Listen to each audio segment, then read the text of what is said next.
রাজার হাতি। এক গায়ে ছিল এক কোমর, আর ছিল এক ধোপা। কোমর ছিল খুব অলস, কাজ করতে চাইতো না, কেবল শুয়ে বসে থাকত।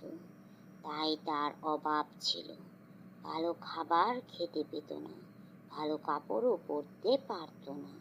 অলস কোমরকে কেউ ভালোবাসত না।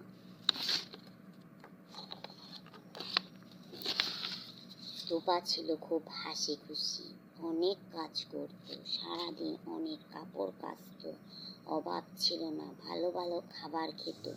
সবাই তাকে ভালোবাসত। সবাই ধোপাকে ভালোবাসে বলে কুমুর মনে খুব রাগ। একদিন রাজা হাতিতে চড়ে ওদের গায়ে এলেন। হাতি দেখতে ছোট ছোট ছেলে মেয়ের দল এলো ছুটে। সবার সাথে অলস কোমরও এলো হাতি দেখতে। সুরওয়ালা বিশাল এক কালো হাতি। অবাক হয়ে কুমুর দেখে।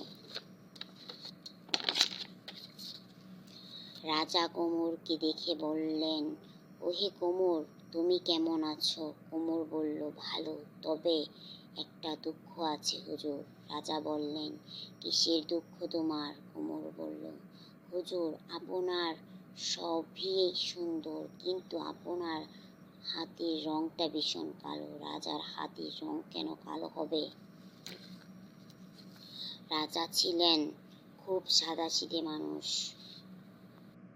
কুমুরের কথা রাজার মনে ধরল। সত্যিই তো, রাজার হাতি কেন কালো হবে? কুমুর রাজার মনের কথা টের পেল। তার মাথায় দুষ্ট বুদ্ধি আসলো। রাজাকে বলল, হুজুর, এখানে এক ধোপা আছে, তাকে হুকুম করুন, সে আপনার হাতি ধুয়ে সাদা করে দিবে।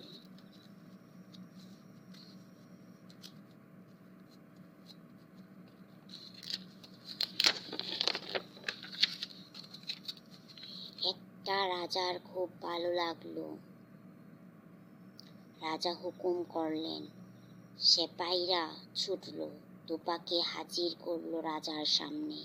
রাজার বললেন, ওহে ধোপা, আমার হাতিটি ধুয়ে সাদা করে দাও। রাজার কথায় ধোপা বুঝলো কুমুর তাকে বিপদে ফেলতে চাইছে।